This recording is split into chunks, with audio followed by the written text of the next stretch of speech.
Continuamos en la UNED y estamos en el grado de Historia del Arte y estamos hablando del arte asirio. Vamos a hablar en esta tercera parte sobre los asirios, origen y expansión de un pueblo.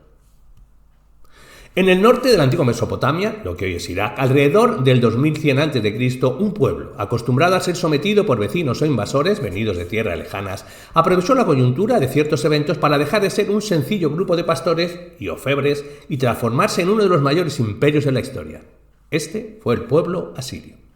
Provenientes de los pueblos semitas, los asirios fueron antes del siglo XX a.C. un grupo étnico que, como muchos otros, formó pequeñas ciudades-estado siempre dependientes de los poderes limítrofes de los sumerios y acadios. Entre una vida dura, en las frías y altas cumbres de los montes Zagros y el temor a ser atacados, los asirios fueron configurando una forma de vida férrea, pero que a su vez, cual esponja, absorbió la finura de las artes de aquellos pueblos con una civilización más desarrollada.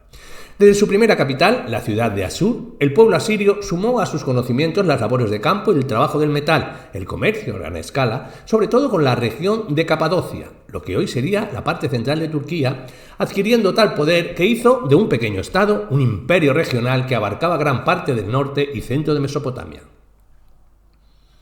Con dicho poder, Asiria tuvo momentos de grandeza en los que denominó el Imperio Asirio Antiguo, 2025-1378 a.C., hasta ser conquistado por sus vecinos, el primer imperio babilónico y luego el reino Mitanni, para luego recobrar su independencia y ser conocido como el Imperio Asirio Medio, 1329-1055 a.C. En este periodo, los gobernantes desde Asur comienzan a crear una gran y adiestrada fuerza militar para rivalizar con otras potencias de la época, como los hititas y egipcios. De igual forma, los reyes y la nobleza asiria imponen la cacería como un deporte de la élite y una forma de entrenamiento para sus jóvenes que en el futuro engrosarán al ejército. Esto no descarta que la cacería también haya tenido un factor ritual a manera de iniciación de los varones. Hablemos de la Edad Oscura y los pueblos del mar, el trauma de toda una nación. Hacia finales del Imperio Medio, una gran catástrofe cayó no solo sobre los asirios, sino sobre gran parte del Mediterráneo oriental, la llegada de los pueblos del mar y su conocimiento de las armas de bronce. Venidos muy probablemente de las islas del mar Egeo o de Grecia continental, estos pueblos fueron un grupo heterogéneo de migrantes que asoló los territorios de varios estados de aquel entonces, destruyendo algunos de ellos, como el caso de los hititas, o reino de Ati, y las ciudades de la Grecia micénica, o desestabilizando a otros, como fue el caso del Egipto de Ramsés III, o la propia Asiria, que inició lo que se conoce como la Edad Oscura, 1055 al 911. Venidos en embarcaciones, de manera rápida y sorpresiva, estos pueblos del mar saqueaban los campos de cultivo e inclusive asediaban y tomaban ciudades enteras, haciendo tambalear las frágiles economías de aquel entonces. Estos invasores no solo llegaban para saquear, sino también intentaban apropiarse de tierras para quedarse, ya que se trataba de familias enteras y no solo de grupos de hombres armados. Tan impactante y cruente fue la violencia con la que llegaron al territorio asirio que los monarcas que continuaron a la denominada Edad Oscura decidieron fortalecer aún más sus tropas. Como bien dice el historiador español Joaquín María Córdoba, dejaron de utilizar el típico ejército de ciudadanos que se forma en momentos excepcionales para edificar un ejército permanente y profesional. De esta manera serían capaces no solo de evitar futuros ataques, sino de facilitar sus propias conquistas más allá de los territorios a orillas de los ríos Éufrates y Tigris. A esto debemos agregarle, como nueva arma, el terror. En vez de ser aterrorizados, los asirios decidieron desde ese momento aterrorizar. Hablemos del esplendor asirio y el terror para el mundo. Es con seguridad a partir del gobierno del rey Asurbanipal II, quien gobernó el país de Asur entre 883 y 859 a.C., que la maquinaria de guerra asiria se volvió implacable con quien se le pusiera al paso, destruyendo ciudades, matando, violando o torturando a sus enemigos. Asurbanipal creó una fama tal que muchos de sus enemigos preferían la rendición incondicional antes que una resistencia heroica. De esta manera, las huestes asirias llegaron a conquistar gran parte de la península de Anatolia, Turquía, y la costa de Fenicia, el actual Líbano. La conquista de esta zona provocó la sumisión de las más poderosas ciudades-estado fenicias como Biblos, Sidón y Tiro, lo que dejó en manos del poder asirio el acceso a rutas comerciales en todo el Mediterráneo oriental y el desarrollo de talleres artesanales que proveerían de ricos objetos a los templos y palacios imperiales. Con las riquezas obtenidas de los pillajes y conquistas, el rey de Asiria trasladó la capital de la antigua Asur a una nueva espléndida ciudad, Niblu. Es interesante mencionar que el acto de la guerra era justificado por los asirios como parte de un ordenamiento del cosmos, en donde Asiria es el centro del universo y asume como un deber divino e ineludible enfrentarse a una periferia caótica y peligrosa, la cual por una serie de errores motivará el accionar de la maquinaria bélica asiria. La religión asiria permitió justificar a un Estado imperialista, dado que de esto dependía descubrir la voluntad de los dioses y hacerla efectiva. Además, los mitos fueron utilizados para guiar la visión acerca de la guerra, y de esta manera contar con el aval del pueblo que seguiría el comando de la élite encabezada por el soberano. Las capitales asirias, en especial Asur, se transformaron en los centros neurálgicos no solo del poder político, económico y religioso del imperio, sino también de su novedosa y estable maquinaria militar. El sucesor de Asurbanipal II, Salmanasar III, utilizando la misma estrategia, extendió su poder a los reinos arameos de Siria y obligó a pagar tributo al reino de Israel. Todos sus sucesores, hasta mediados del 750 a.C., repetirán la acción de aterrorizar a las poblaciones ya sometidas para contar con sus tributos y aportes para nuevas aventuras militares. A partir del 745 a.C., con el gobierno de Tiglat-Pileser III, se inicia el imperio neoasirio. En esta etapa, el imperio se alza sobre Babilonia, unificando toda la Mesopotamia y conquistando a los elamitas y medos en el actual Irán, parte del Cáucaso, anexionando el reino de Judá, incluida Jerusalén. También vence y saquea el Egipto faraónico. El probable bisnieto de Tiglat-Pileser, Sennacherib, trasladó esta vez la capital a la ciudad de Nínive, la más grande y bella de las ciudades asirias, para dominar prácticamente todo el mundo conocido hasta entonces por los asirios. Fue tan arrolladora y rápida la expansión que los soberanos asirios, a su conocida denominación de reyes de las cuatro esquinas del mundo, agregaron términos como reyes de Dilmun, Magán y Melúa, es decir, gobernantes de áreas que no formaron parte de las conquistas de sus huestes y que en algunos casos se trataban de territorios que a lo mucho tenían relaciones diplomáticas o intercambios comerciales con el mundo asirio, como por ejemplo algunos territorios del Golfo Pérsico como Bahrein y Omán. Entre las órdenes impartidas desde los palacios de Nínive, las más recordadas son aquellas que obligaron a miles de personas a migrar forzosamente de sus territorios originarios a lugares distantes en donde las ansias de sublevarse se enfriarían o desaparecerían. De igual modo, desde la última capital asiria, gobernantes como Asurbanipal, también conocido como Sardanápalo en su tradición al griego, decretaron la eliminación de poblaciones enteras, como fue el caso de los elamitas, al suroeste del actual Irán, pueblo que constantemente intentaba escapar del yugo asirio. Este se convertiría en uno de los primeros casos del genocidio en la historia. Todo lo mencionado, líneas arriba, fue una herramienta de propaganda política para ablandar la resistencia de los enemigos o potenciales rivales del reino asirio. Todo esto mediante el terror o para utilizar un concepto más contemporáneo usando el terrorismo de Estado. Los asirios, además de materializar en los momentos de conflicto esta terrible estrategia, quisieron mantener latente en la mente y en los corazones de sus súbditos lo peligroso que era enfrentarse a sus huestes. Para ello, los monarcas promovieron entre los artistas a su cargo tallar o esculpir en las paredes de edificios públicos, como templos y palacios, escenas que rememoraran el uso de la fuerza bruta con el correspondiente miedo que esto generaba entre los pueblos o naciones sometidos. Más adelante, este miedo provocaría la alianza entre muchos de los pueblos anteriormente rendidos que no durarían en apoyarse y terminar con la brutalidad asiria. Y alrededor del año 609 a.C., una fuerza militar compuesta por medos y babilonios destruirían hasta los cimientos la última capital de la gente adorada del dios Asur, la urbe de Arran. Hablemos del arte asirio, un arte nacido de la violencia, para mostrar violencia. Los asirios, como se mencionó, no fueron originalmente grandes artesanos, salvo en el trabajo de metales. Debido a la interacción con sus vecinos, comerciando, siendo conquistados o conquistando, asimilaron mucho de la tradición artística mesopotámica, sobre todo en el campo de la escultura en piedra y en barro, una tradición que empezó con la cultura sumeria a partir de los años 3000 a.C. en la zona sur de Mesopotamia, en los ríos Éufrates y Tigris, donde desemboca el Golfo Pérsico. Mediante el uso del grabado en relieve sobre piedra y barro, los asirios mostraron de la manera más realista posible su íntima relación con la guerra, sus técnicas de combate y, sobre todo, los excesos que podían cometer si su rival les hacía frente y no se decidía por una rendición rápida, sin contratiempos. Para estos tiempos, ya los asirios dejaban muy claro que en su arte escultórico que sus fuerzas no eran una horda desorganizada que vencía por un tema de superioridad numérica, sino por tener una fuerza de combate organizada en especialidades, las cuales son observadas claramente en los grabados antes mencionados. Arqueros, honderos, zapadores, infantería, caballería e inclusive buzos pueden apreciarse en los grabados como parte del ejército asirio.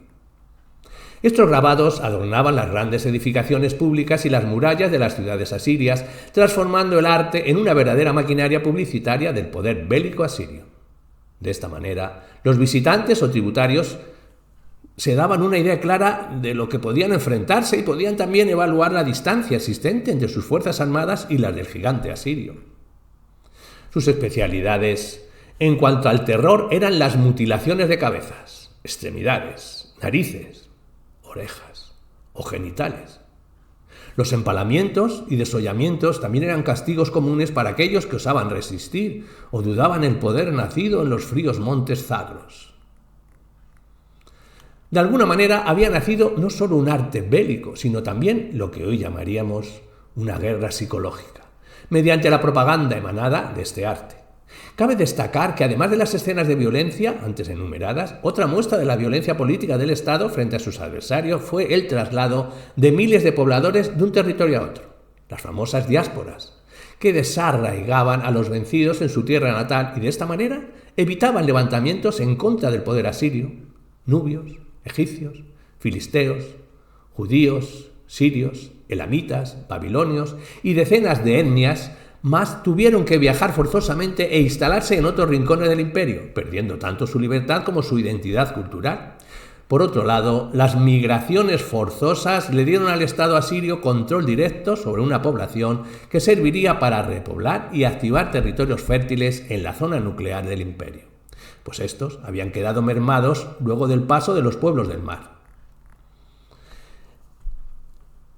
En las tallas que decoraban palacios y templos, edificios públicos dentro de las ciudades asirias, los artesanos, usando las técnicas de sumerios, acadios y babilonios, dieron un paso más adelante, detallando de manera precisa paisajes, edificios, paisajes de flora y fauna, pero sobre todo la vestimenta y los rasgos físicos de los involucrados en las escenas de combate y el uso del terror por parte de los asirios. Estos guerreros además eran mostrados con exagerada musculatura, mientras sus rivales se muestran pequeños, indefensos y sobre todo aterrorizados. Son principalmente los monarcas asirios los que denotan estas cualidades casi suprahumanas en acciones que, más allá del sometimiento de sus enemigos, abarcan prácticamente todas las conductas que realizan. Por ejemplo, su pasatiempo favorito, la cacería de leones. En tal búsqueda de imitar la realidad con el arte del grabado, que los artistas asirios nos han dejado evidencia clara de que por lo menos desde el reinado de Salmanasar III, en pleno desarrollo del imperialismo, los ejércitos de Asur utilizaron específicamente el caballo árabe para su maquinaria bélica, un caballo introducido desde Irán, producto de tributación o vasallaje. Como menciona Arturo Sánchez Sanz, desde los tiempos del rey Senaquerib, 705-681 a.C., el naturalismo y la profundidad en los grabados asirios provocarían salvar del olvido las hazañas del gobernante y preservarían esa imagen, tanto para su pueblo como para sus enemigos. Había un claro mensaje para aquel que visitara las capitales asirias. Solo había una opción, y era someterse a su poder. Los asirios habían aprendido de sus propias vivencias como pueblo subyugado que la mejor manera de mantener su libertad era quitándosela a los demás. Por otro lado, los asirios mostraban en su arte lítico elementos de su ideología religiosa, la cual obviamente estaba muy relacionada con su identidad bélica, leones y toros, combinación de ambos, o unidos a la vez con representaciones humanas, los llamados genios o lamasus, Eran muestra de las divinidades protectoras del reino en su lucha por conquistar el mundo. Como divinidades menores se creía que los lamasus podían acompañar al rey y en general a cualquier persona a manera de ángeles guardianes. Cabe resaltar que muchos de los ejemplos que tenemos del trabajo de escultura y grabado asirio en los grandes museos del mundo, como la cacería de leones de Asurbanipal, el asedio de Laquis por Sennacherib en el Museo Británico en Londres, los toros de Dur-Sharrukin en el Museo del Louvre en París, los toros de Jorzabat en el Museo Instituto Oriental de Chicago, estaban totalmente pintados, dándoles un mayor dramatismo y por ende produciendo un impacto mayor a quien lo observara.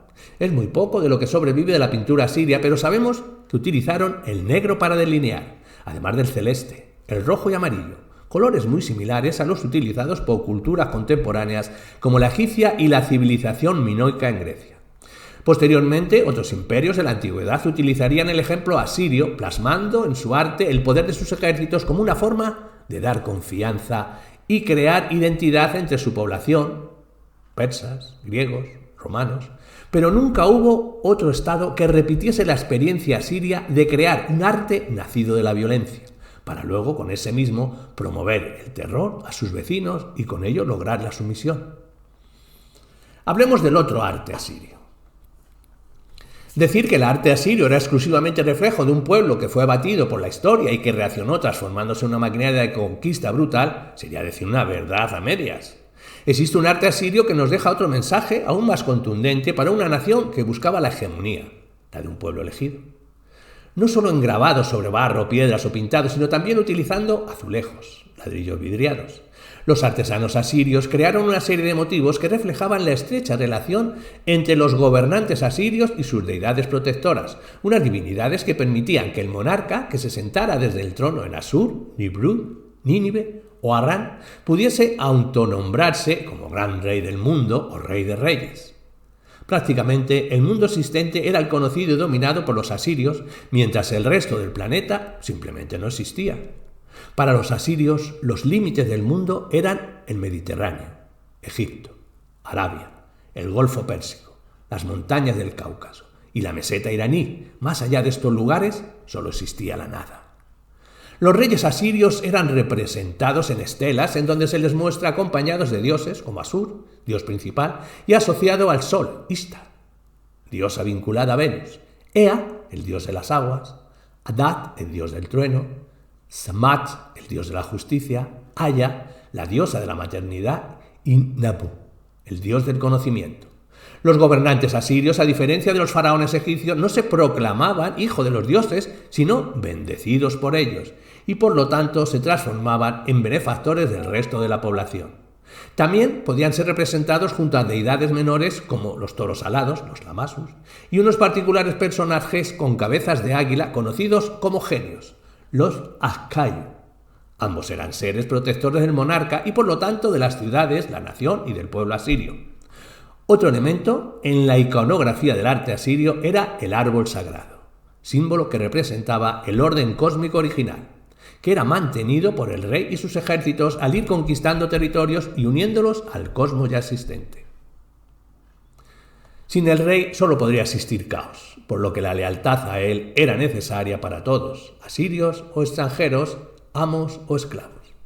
Para mantener esta lealtad, los reyes asirios debían mostrarse físicamente similares a los dioses o héroes míticos, capaces de alejar el mal de sus súbitos, como lo hacían los dioses o genios cuando derrotaban a los demonios, que eran quienes expandían el mal en la tierra, llámese enfermedades, la malaria, la peste, o desastres naturales, inundaciones, plagas.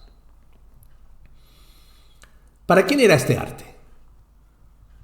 Lo que hemos mencionado anteriormente de la historia y el arte asirio sufrieron una gran transformación tras el colapso que provocó, alrededor de 1050 a.C., la llegada de los llamados pueblos del mar. Los asirios fueron invadidos y atacados por una horda de guerreros feroces que destruyeron todo a su paso. De esta ingrata experiencia, los asirios salieron fortalecidos y decidieron crear un estado militarizado y expansionista que tendría dentro de su arsenal diferentes tipos de armamentos. Uno de ellos era el arte y uso propagandístico. En la antigüedad, política y religión eran prácticamente caras de una misma moneda. El arte se utilizó para coaccionar a los vecinos a potenciales enemigos y lograr su rendición, o en todo caso su sumisión. La amenaza de la destrucción de ciudades o de la matanza de la población doblegó a muchos y los hizo aceptar el dominio surgido en Asur. Es por ello que a las imágenes antes mencionadas se les sumarían escenas de la tributación de los conquistados y los gestos de obediencia de reyes y embajadas que llegaban delante del Rey de Reyes. Según Bach, la brutalidad que muestra el arte asirio no debe hacernos pensar que solo este pueblo cometió dichas barbaridades, pues lo que muestra la iconografía asiria era algo totalmente usual entre civilizaciones anteriores, contemporáneas y posteriores a ellos. Básicamente, la idea de presentar dichas escenas era dramatizar y agrandar el poder del rey y sus tropas, sobre todo en los gobiernos de Asurbanipal I y II. Al estar en templos y palacios y tratarse de imágenes completadas con escritos en cuneiforme, quienes podían ver y entender el mensaje eran personas que tenían acceso a zonas muy restringidas, es decir, el mensaje de los grabados estaba dirigido a los dioses y a la élite, empezando por el mismo rey, a manera de un autoadoctrinamiento, esto es lo que somos y esto es lo que hay que hacer. Es muy probable que otras personas, como por ejemplo los diplomáticos que visitaban las capitales asirias, pudiesen ver dichas escenas y que obviamente las hayan interpretado como una clara amenaza para los que osaran pensar en enfrentarse al Rey de Reyes, el cual, gracias a los dioses, es quien decide entre la vida y la muerte.